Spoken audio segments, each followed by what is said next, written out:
How's it going, everyone? Welcome to the channel. My name is Swanee, and today I'm going to be going over some of the best skills that you should get early in Assassin's Creed Shadows. Now, as of recording this video, I have about 50 to 60 some hours put into Assassin's Creed Shadows thanks to an early review code provided by Ubisoft, and I've played around with every single one of the skill trees. I've played around with all the different weapon types. I've done a number of different builds, and these are the skills that have helped me out the most pretty early on in my playthrough. Now, obviously, everyone's playstyle is going to be a little bit different, especially since there's a bunch of different weapons and stuff, but I feel like the skills I'm going to go over in today's video are going to be pretty crucial for everybody's build, and you're just really going to be putting yourself at a major disadvantage if you don't get these skills. So as always, if this video helps you out, then consider giving me a thumbs up because it helps me out in the algorithm and it's greatly appreciated. And maybe consider sharing this video around with your friends that also play Assassin's Creed Shadows, that way we can help them out as well. So with that said, let's go ahead and jump right into it. First up, I'm going to go over Naoe because you're going to be playing with her for the majority of your playthrough, and you're going to be using her exclusively for a little while before you even unlock Yasuke. So she's going to be the primary focus of this video, and then we'll go over a little bit of Yasuke towards the later half of the video. All right, so looking at her skill tree, you have the bottom 3 skill trees and then the top 3 skill trees. Now, the top 3 skill trees are going to be tied to her weapons. So this is going to be personal preference. You can only carry 2 weapons at a time. So you're always going to have 2 of these skill trees active. Then I recommend whichever one isn't active, you just completely reset all the mastery skills from that skill tree because you're not using it. So for example, I'm not using the katana tree currently, so there's not really any point in having any skills put into the katana tree if I don't have the katana currently equipped. That's just a waste of skill points. So in Assassin's Creed Shadow, you can reset your skills at any point in your playthrough. It's absolutely free and you can do it as many times as you want. So anytime you aren't using a weapon, just make sure you reset all of the skill points and then put them into a skill tree that you are currently using. So the first skills I want to go over are the bottom 3 skill trees because these are going to apply to every single build you have. These aren't affected by the weapons you use. These are just always going to be active. So let's start off with the shinobi tree. So the first skill I definitely recommend is the Egan roll, and then when you get the chance to upgrade it to ninja fall, I would do that as well. Now with Egan roll, you just press B or circle or the alt key right before you hit the ground to reduce your fall damage. There are a crap ton of high places in this game where you're going to be jumping off of buildings or trees or just high ledges, and without this skill, you're going to either die or just take a ton of fall damage. So having this ability to reduce some of that fall damage, and then once you upgrade it to ninja fall to just completely negate all fall damage, is a huge help. Now, I got this pretty early on in my playthrough and I don't regret it at all. Naoe is going to be the character that you use to do all your exploration and climbing and exploring and doing all that kind of stuff. So having the ability to completely remove all fall damage is just a game changer. So I highly recommend both Egan roll and ninja fall. I don't think you're going to regret those skills. And then while we're in the shinobi tree, I want to talk about the ascension boost skill. This is a passive skill, and while you're using the grapple hook, Naoe can climb much faster. The same thing kind of applies here. You're going to do all your exploring with Naoe, and having this ascension boost skill is just a game changer. You're going to be using the grapple hook throughout your entire playthrough, and you're just going to be constantly scaling up the side of walls and buildings and climbing up towers and synchronization points. And just having that ascension boost, it really just speeds up that process. So this is just another one of those skills that I feel like is essential and is just 100% worth the skill point. And you're going to want to have this activated through like the entirety of your playthrough. The next ability in the shinobi tree that I feel like is essential is the heightened senses. Now with the shinobi tree, this is an ability that you're going to equip over on the left side of your abilities. So this is going to be active all the time, no matter what weapons you have equipped, and you get to choose between the lightning kicks or the heightened senses. Now, I personally think that the heightened senses is just way better because when you're undetected, you can activate this and time slows down around you for 8 seconds and then aborts on enemy contact. And then obviously, as you progress throughout the game, you can upgrade this and it becomes even better. But having that ability to just slow down time for 8 seconds is essential for when you're trying to do stealth. I couldn't tell you how many times where I faced a group of enemies and instead of taking them all on directly, I just activated the heightened senses and just ran right past them and just was able to complete whatever the objective was without anyone even noticing that I was there. This is also great when you have a target and you're trying to assassinate one specific enemy. You could just activate this, slow down time completely, run straight to the target, and then assassinate them before any of the enemies even realize that you're there. So if you're the type of player that loves stealth and likes to sneak around and assassinate your targets instead of taking them all on head on, I highly recommend the heightened senses ability because it saved my butt a number of different times. So next up, let's head over to the assassin skill tree. Now the one that I recommend the most is probably double assassinate. This one is one that you want to get just as soon as possible in your playthrough. I couldn't tell you how many times there was 2 enemies beside each other, and it's just way easier to take them both out at one time than having to deal with sneaking up and killing one of them, and then you have to manually fight and kill the other one. Double assassinate has been in Assassin's Creed for like forever, and it's always been one of the best abilities in all of Assassin's Creed games. So the sooner you put some points into double assassinate, the easier your stealth play is going to be. And then for all the other skills in the assassin skill tree, it kind of just depends on if you turn on guaranteed assassination or not. Like I have guaranteed assassination on because I just like to play with that playstyle. And since I have that on, I don't have to worry about this entire skill tree pretty much, and it saves me some skill points that I can put into other things. So it's kind of up to your personal playstyle for this assassin skill tree. But regardless, I recommend that you put points into Vigor 1 and Vigor 2 as soon as possible because this gives you some additional adrenaline chunks, and the more adrenaline chunks you have, the more often you can activate your abilities. So this is going to apply to your weapon abilities and stuff as well, and the more often you can get off your abilities, obviously that's going to be better.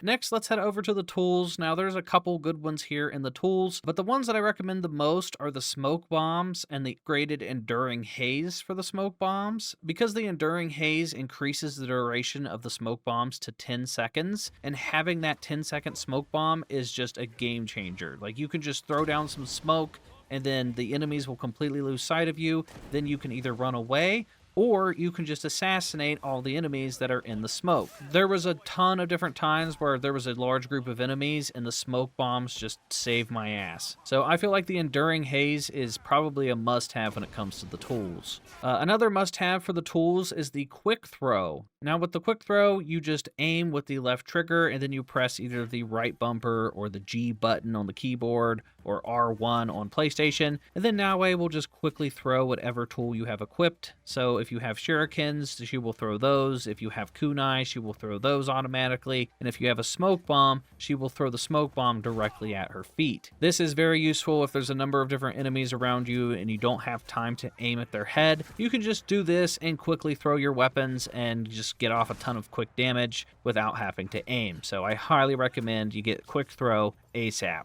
And then everything else is okay. Kunai, I didn't put too many points into kunai because I have guaranteed assassination on, and with that on means like if I score a headshot, it's pretty much going to insta-kill somebody. I think that's just a lot more realistic. Hitting someone in the face with a kunai it's just going to insta-kill someone. So if you don't have guaranteed assassination on, it might be worth putting some points into this. But outside of the smoke bombs, I recommend you just go with the larger tool bag and then eventually get the larger tool bag 2 and then larger tool bag 3, because this is just going to increase your capacity for your kunais, your shuriken, your smoke bombs, and your shinobi bells. And the more of these that you have, the better off you're going to be, especially with the smoke bombs. Like once you get to the point where you can carry like 3 additional smoke bombs, that's going to make the world of difference when you're trying to escape from a bunch of enemies. And then when it comes to the weapon abilities for Naoe, it's really kind of up to you. But for me personally, out of all the weapon abilities, my favorite is the Shadow Barrage ability for the Tanto. And what Shadow Barrage does is it basically makes you like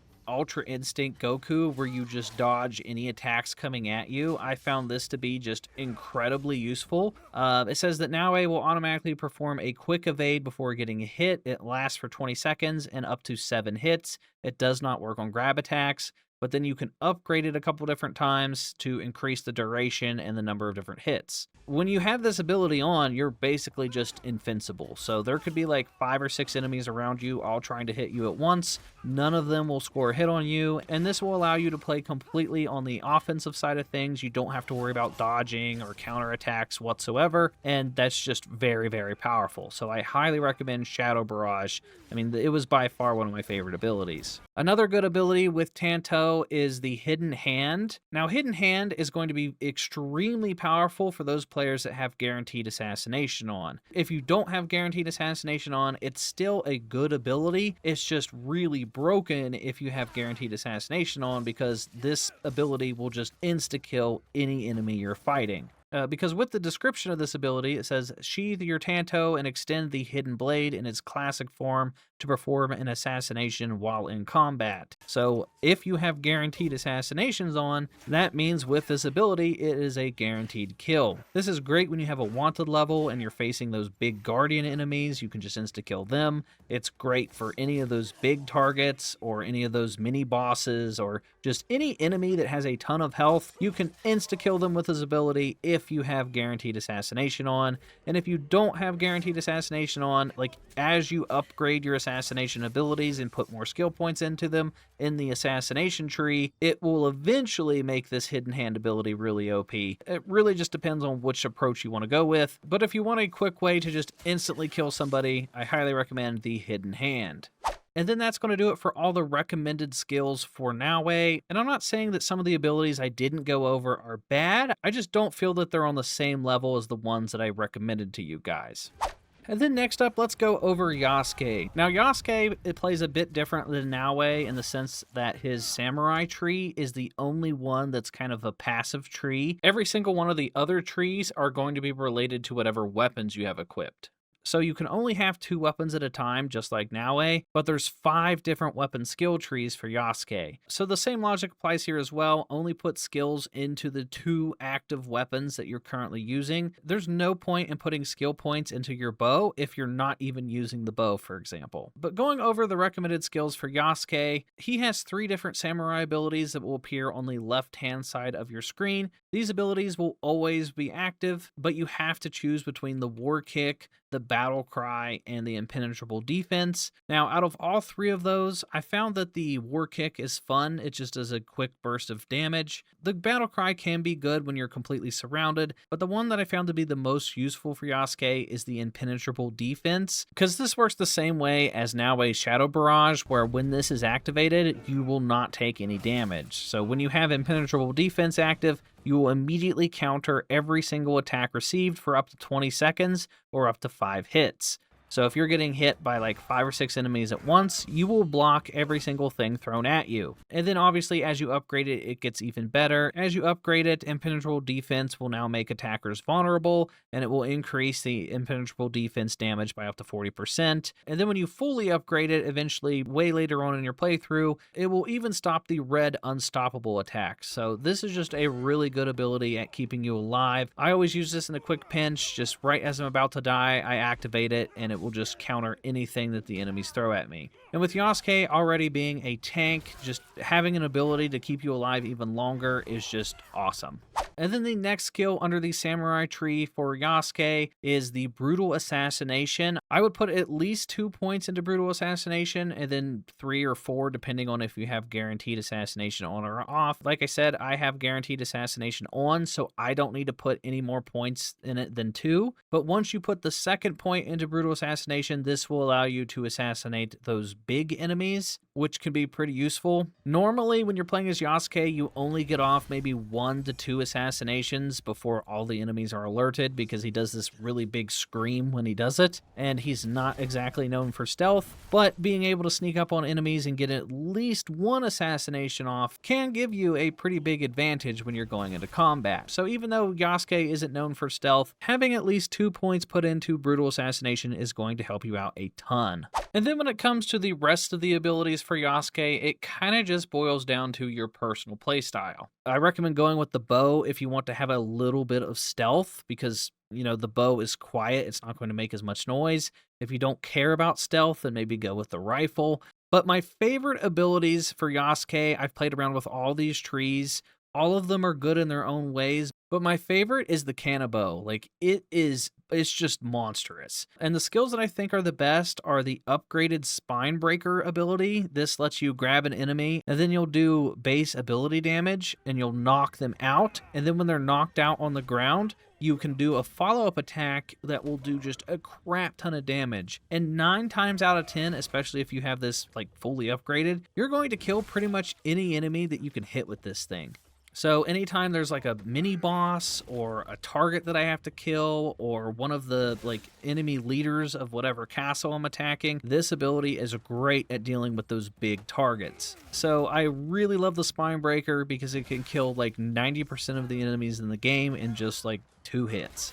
And then the other ability that I really found useful with Yasuke was the Crushing Shockwave. This is where you jump towards the enemy. It deals 90% ability damage, and then it sends out a shockwave that staggers all the enemies. Then once you eventually fully master it, you can increase the shockwave by like 200 some percent, and it will just immediately obliterate any enemies that you hit with it. It's just insanely overpowered. And that pretty much does it for all the skills that I highly recommend for Yasuke. Everything else is kind of just up to your individual playstyle. These skills that I mentioned for him just happen to be the most useful that I got out of my playthrough, and those are the ones that felt the most overpowered. So that is going to do it for all the skills that I highly recommend you guys focus on pretty early on in your playthrough. And then if for some reason you don't like any of these skills, like I said, you can always just reset them and then put your points into anything else. So if you guys enjoyed this video, then consider giving me a thumbs up. It's greatly appreciated and it helps me out in the algorithm. If you're new here, hit the subscribe button and hit the bell for notifications. That way you don't miss out on any future Assassin's Creed Shadows videos. And that is going to do it for me, and I will talk to you all next time.